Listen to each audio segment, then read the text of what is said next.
बिस्मिल्लाहिर्रहमानिर्रहीम। अस्सलाम वालेकुम डियर स्टूडेंट्स, कैसे हैं आप सब। उम्मीद करती हूँ आप सब खैरियत से होंगे। बच्चों, आज का हमारा टॉपिक है कोऑर्डिनेशन। कोऑर्डिनेशन क्या होता है बच्चों? जब हमारे डिफरेंट ऑर्गन्स एक साथ काम करते हैं एक अच्छा सा रिस्पॉन्स प्रिपेयर करने के लिए, उसको कोऑर्डिनेशन कहते हैं। ठीक है।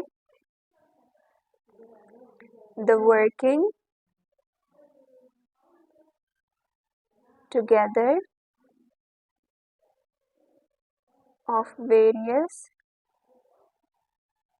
parts of an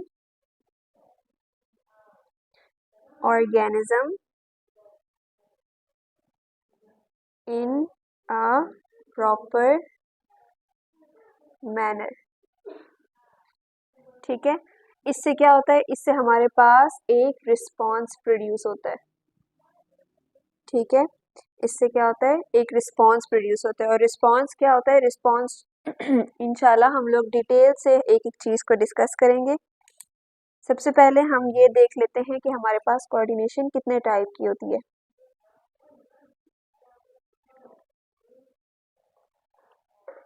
इसकी टाइप्स में हमारे पास आ जाती हैं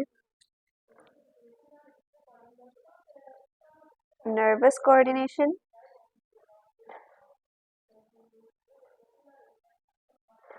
और दूसरी टाइप है केमिकल कोऑर्डिनेशन।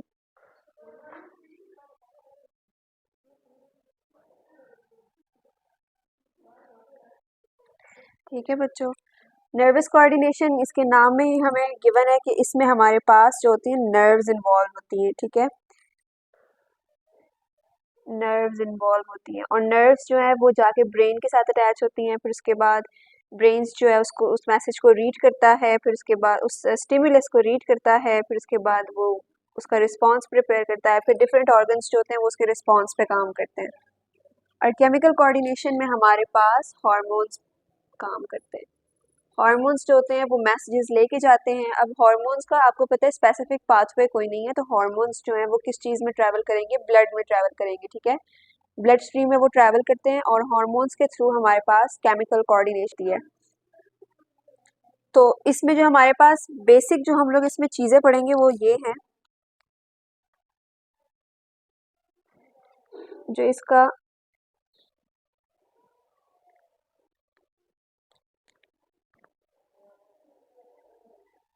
जो प्रोसेस है वो कुछ ऐसे काम करता है कि सबसे पहले हमारे पास स्टिमुलस प्रेजेंट होता है। ठीक है,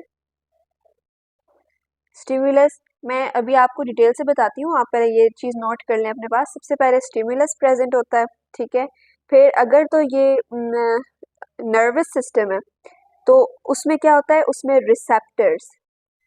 ठीक है, ये हम किसकी बात कर रहे हैं? हम लोग नर्वस कोऑर्डिनेशन की बात कर रहे हैं। रिसेप्टर के बाद क्या चीज़ आ जाएगी? Central nervous system. Central nervous system. उसके बाद जो चीज़ आएगी वो होगा एफेक्टर, और उसके बाद जो चीज़ आएगी वो होगी रिस्पॉन्स। ठीक है, अब स्टिमुलस क्या चीज़ होती है बच्चों? स्टिमुलस अगर हम लोग इसकी डेफिनेशन देखें, स्टिमुलस स्टिमुलस क्या होता है बच्चों? Stimulus is any change in the environment. ठीक है, इन्वायरमेंट या सराउंडिंग। सब गर्म चीज़ को हाथ लगा लिए तो आपके एक्सटर्नल कंडीशंस जो हैं उसमें चेंजेस आए हैं। ठीक है, आपने गर्म चीज़ को हाथ लगाया, आपको थोड़ा सा जलन सी महसूस होगी, तो वो क्या है? वो बेसिकली वो स्टिमुलस है। और इस चीज़ को पिक क्या चीज़ करते हैं? इस चीज़ को जो पिक करने वाले हमारे पास सेल्स होते हैं उनको रिसेप्टर्स कहा जाता है।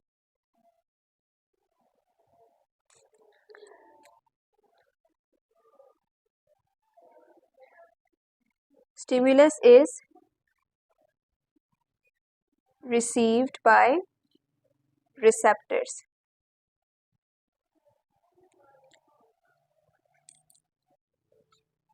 ठीक है बच्चों, तो रिसेप्टर्स आपको समझ आ गए क्या होते हैं? रिसेप्टर्स होते हैं जो स्टिमुलस को रिसीव करते हैं। ठीक है, नेक्स्ट चीज़ जो आपको मैंने बताया, सेंट्रल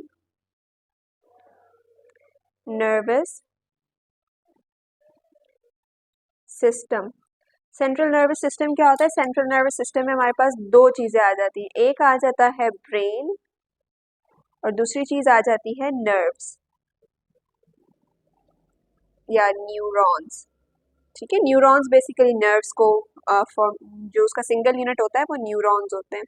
ठीक है, इनका स्ट्रक्चर हम लोग एक एक करके इंशाल्लाह डिस्कस करेंगे। ब्रेन को भी डिटेल से डिस्कस करना है हमने, नर्व्स को भी डिस्कस करना है कि नर्व्स के अंदर क्या होता है। आज क्योंकि इंट्रोडक्शन का लेक्चर है तो हम लोग सिर्फ इसका इंट्रोडक्शन लेंगे कि ये काम किस तरह से करता है। फिर हमारे पास आ जाते हैं एफेक्टर्स। एफेक्टर्स क्या होते हैं बच्चों? Effectors, the structures that give responses are called effectors. The structure that give response is effector. ठीक है, एफेक्टर्स क्या होते हैं? अब आप देखिए, यहाँ से हमारे पास एक मैसेज आया, उसको रिसीव किया रिसेप्टर्स ने, रिसेप्टर्स लेकर गए सेंट्रल नर्वस सिस्टम के पास, किसके थ्रू? नर्व्स के थ्रू।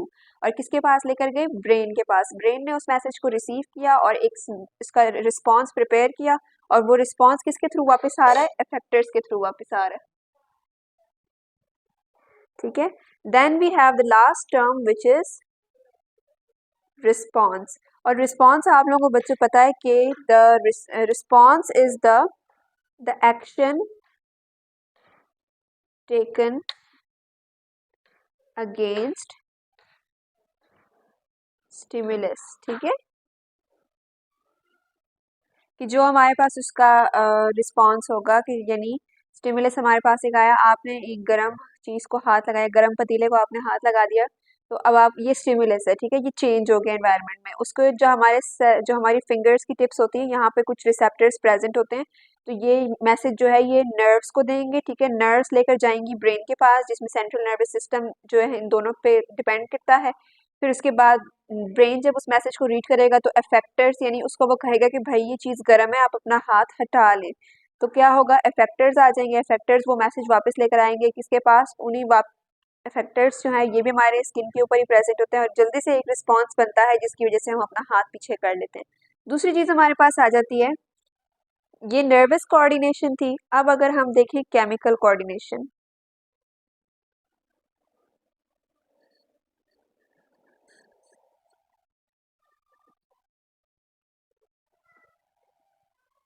ये किस तरह से काम करता है बच्चों? ये भी तकरीबन सेम ही मेथडोलॉजी है, बट इसमें कुछ टर्म्स हमारे पास डिफरेंट हैं, क्योंकि मैंने आपको बताया था इसमें हार्मोन्स जो है वो इन्वॉल्व होते हैं। तो इसमें क्या होता है? अगेन स्टिमुलस, स्टिमुलस के बाद क्या आ जाएगा? Endocrine gland, endocrine glands. ठीक है, यानी जब एक एक्सटर्नल चेंज आ गया हमारे पास, तो उसमें क्या होगा कि हमारे एंडोक्राइन ग्लैंड्स जो होंगे, जहाँ पे जो ग्लैंड्स हमारे हार्मोन्स प्रोड्यूस करते हैं, जहाँ जहाँ हार्मोन्स प्रोड्यूस होते हैं वो बेसिकली वो ग्लैंड्स कहलाते हैं। हार्मोन्स प्रोड्यूस करेंगे, हार्मोन्स जो है वो ब्लड के अंदर रिलीज हो जाएंगे। ठीक है, हार्मोन्स इन ब्लड। फिर क्या होगा? Target organ and then appropriate response.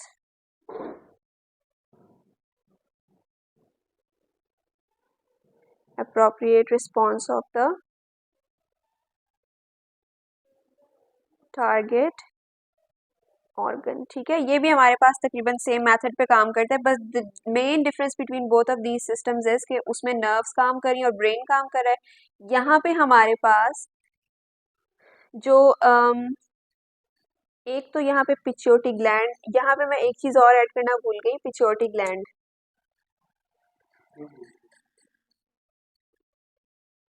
ठीक है, पिट्यूटरी ग्लैंड भी होता है। ठीक है, यहाँ पे हमारे पास हार्मोन्स जो होते हैं वो मैसेजेस कन्वे करते हैं एक पार्ट से दूसरे पार्ट तक।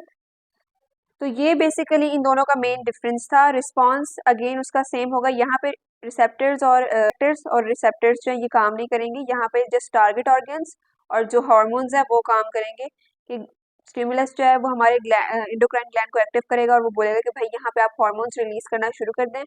और उसके बाद क्या होगा, हार्मोन्स जो है वो ब्लड के अंदर, जैसे अगर आपको कहीं पे कट लग जाता है तो आपने देखा होगा आपके ब्लड जो है वो उस एरिया में जब ब्लड जमा हो जाता है तो वो जो जब आपके बॉडी के ऊपर कहीं पे कट लग जाता है तो आपने ये चीज़ नोटिस की होगी कि वहां से ब्लड निकलना शुरू हो जाता है। कुछ वाइट वाइट सी जो पीप टाइप से होती है वो वाइट ब्लड सेल्स होते हैं, ठीक है। वो इसलिए प्रेजेंट होते हैं ताकि जर्म्स जो है वो एंटर ना कर सके बॉडी पे।